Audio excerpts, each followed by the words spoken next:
So yesterday news broke that Caroline Flack, an ex-presenter of that garbage TV reality programme Love Island, died. She took her own life.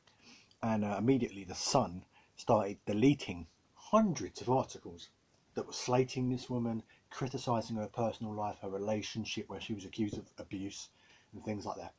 And it started pumping out these articles, lavishing praise on her, saying what a tragedy it was, what a sad story it was, how terrible it was that this woman had taken her life at age 40. And of course this is what the media does. It picks and it chooses who's worthy of praise, who's worthy of criticism, and who isn't. And of course the last thing they want is to be seen criticising somebody who is dead. We remember Hillsborough. We remember the phone hacking scandal where they hacked a dead girl's mobile phone and deleted voicemails to make it seem like she was alive when in reality she wasn't. They remember that as well. And they don't want another controversy where their paper, particularly the Sun, or their papers are slated, not read, boycotted, because it hits ratings, it hits sales.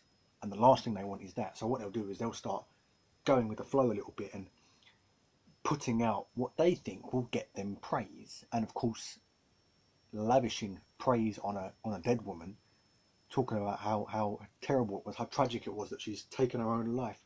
And they had the audacity to put the Samaritans helpline on their website.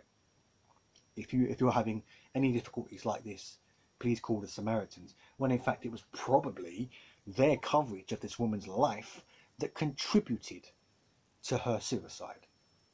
And when you think about it, shows like Love Island are a problem on their own.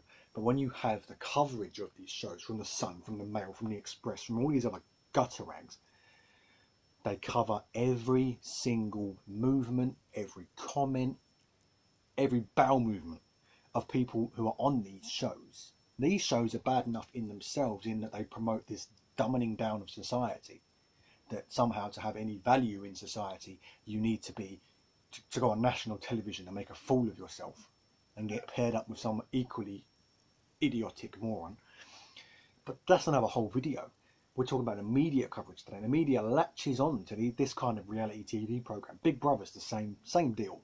You have to go on to national television, sit in a house with some people you don't know, and you have to argue with some of them. You have to have a bit of conflict because nobody wants to turn on and see no drama. These kind of TV programs, they emulate, they put out this kind of idea that to be worth anything to society, you have to be popular, you have to be, dramatic, you have to have a flair, and you have to be liked or disliked to such a degree that people will turn on to watch a shitty reality TV program with you in it. And then of course her personal life and the personal life of the people on these shows seeps out into the media. Their relationships, their friendships, their breakups, their whatever it is, where they go on a night out, whether they smoke, whether they drink, whether they, whatever it is, every tiny little imperfection is picked up on, criticised, slated off in the media as if you're not allowed to be human. You have to be this perfect embodiment of holiness. You're not allowed to have a little bit of a drama. Everybody has a little bit of drama in their life. Most ordinary people are able to navigate relationships, friendships, nights out. They're able to make mistakes, do silly things that they regret, and nothing happens to it. But when you go on these TV programs, when you subscribe yourself to these, I'm going to sound like I'm victim blaming here, but when you subscribe yourself to these programs and you get yourself involved in this garbage reality TV industry, you are putting yourself in the spotlight and you are enabling the gutter press to pick up on your movements. And of course, I dare say Caroline Flack didn't ask for that, but that's what happened. She picked up this gutter press stigma, and it enabled them to criticise every single aspect of her life, which arguably drove her to suicide. Now, there were calls for Love Island to be scrapped off the air, just like Jeremy Kyle was, and I'm sort of on the fence. I personally think Love Island should be scrapped just because it's brain dead garbage, not because somebody killed themselves who happened to present it. Jeremy Kyle was axed because, if you've seen my video on this, there was a man who went on there, took a lie detector test, failed it, and then killed himself. And of course, lie detector tests aren't scientifically valid, aren't scientifically viable. They're not deemed reliable in many scientific circles.